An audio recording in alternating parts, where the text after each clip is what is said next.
2, 3, go. Kung hindi rin lang ikaw ang dahilan, pipilitin ba ang puso mo hindi na masaktan? Kung hindi ikaw ay hindi na lang pipilitin pang umasa pa sa ating dalawa.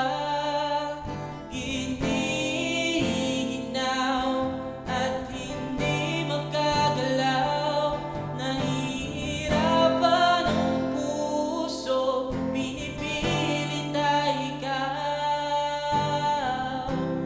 Kung di rin tayo sa huli, aawatin ang sarili na umibig pa muli.